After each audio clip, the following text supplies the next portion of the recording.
The City of Johannesburg Finance MMC, Margaret Arnolds, earlier today tabled the City of Johannesburg's 2025-2026 budget of 89.4 billion rand, which we are told is fully funded. For the 2025-2026 financial year, the City of Johannesburg presented operating revenue of 84.8 billion rands, operating expenditure of 80.7 billion rands, and 4.1 billion rands in a projected surplus before taxation and capital grants.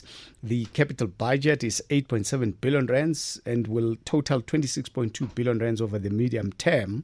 She says that key revenue drivers of the total budget of 89.4 billion rands are electricity, 25.6 water and wastewater, 20 billion rands, property rates, 18 billion rands, refuse removal, 3.3 billion rands. In fact, the national levy, fuel levy allocation sitting at 4.57 billion rands.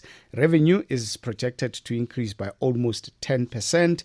Electricity service charges are budgeted at 25.6, up by 12.5%, reflecting the approved tariff increase of 12.41%, which is passed through Eskom. I know I've been churning out numbers, big numbers, and you are probably wondering how, as a citizen of Johannesburg, I'm going to touch and feel the projected outcomes of this particular budget. To help us, we've got Belinda Kayser-Echeozonjoku, who joins us from the line, DA, Johannesburg Caucus Leader. We are also joined by Sipho Nkonyeni, ActionSA Whip on Finance. So they are both joining us on the line. Let's start with Belinda. Belinda, how are you?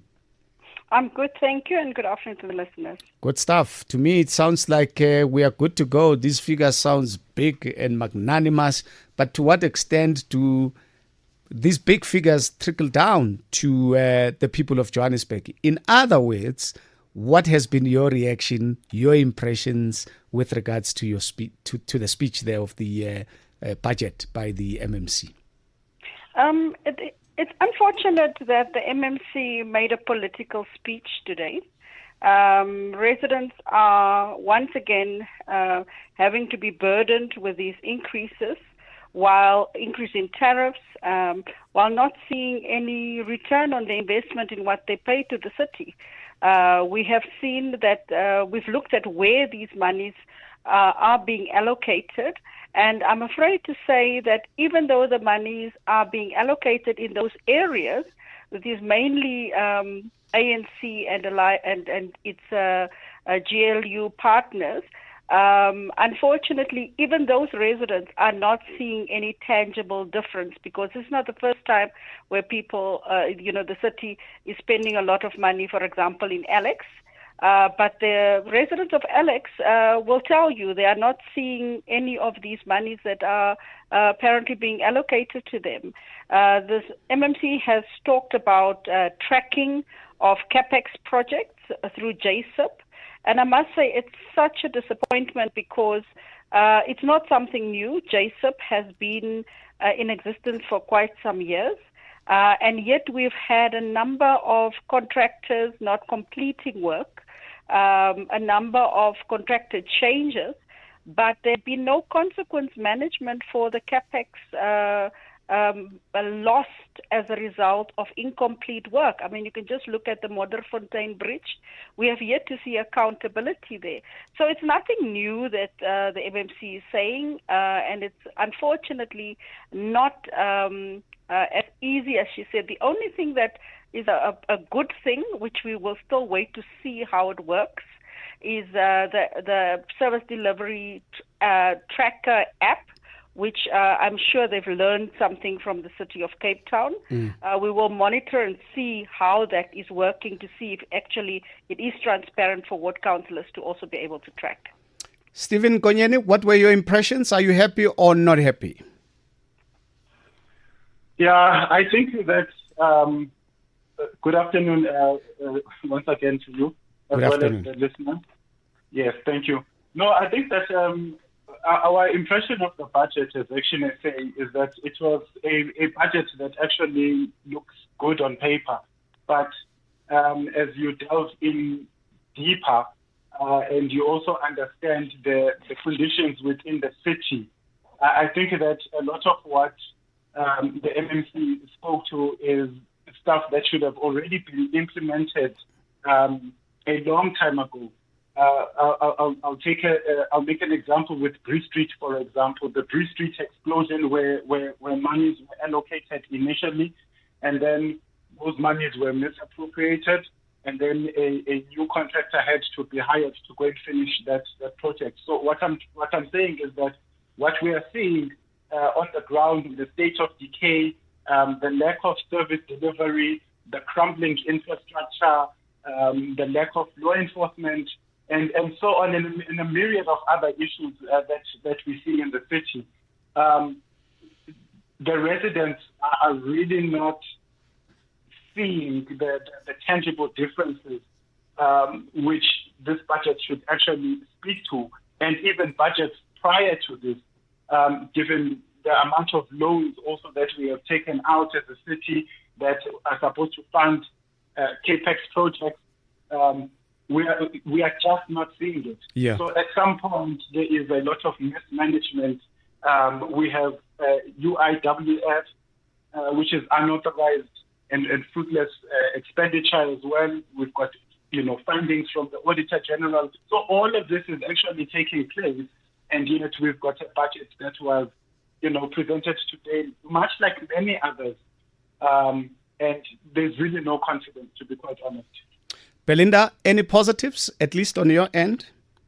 The only positive I can tell you is the app. That's all I can say. And even that app has been borrowed from the city of Cape Town, which is obviously where we know we govern better. I'm afraid there's not much positives. One thing that the MMC has snuck in is the issue of the rental collection from Joshco.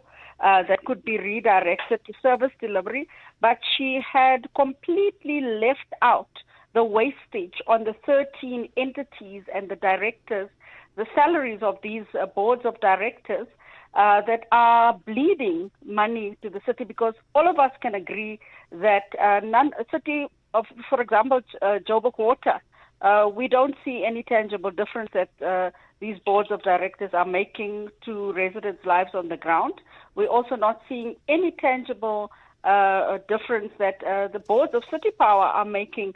I mean, just this morning we had City Power being in the news yesterday for all the wrong reasons and things like that. So, unfortunately, there's very little that I can say that is a positive, bar that app, which is from the City of Cape Town. And also, we're not seeing the MMC address the wastage and accountability and where the city's immovable assets could be utilized to drive service delivery and to make it less red tape and make it easier for investors to invest into the city. Everything is just about politics at the moment, unfortunately. Stephen, just before we let you guys go, any positives at least on your end as ActionSA? Yeah.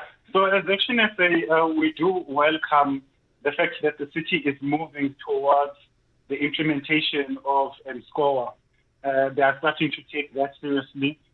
So we are pleased about that. We are also pleased that the budget that has been allocated for the fixing of the valuation roll system or the upgrading, as well as the billing system, which is a huge problem in the City of Johannesburg. So there has been budget allocated for that. And also, while we note that there is no increase in the surcharge for our high prepaid users, this is in terms of the electricity. But what ActionSA has always been calling for is the scrapping of the surcharge and that we increase revenue collection. We do welcome the fact that budget has been allocated for capex projects, especially roads. We know the stage that the city is in terms of the roads, but that budget is not enough. Okay.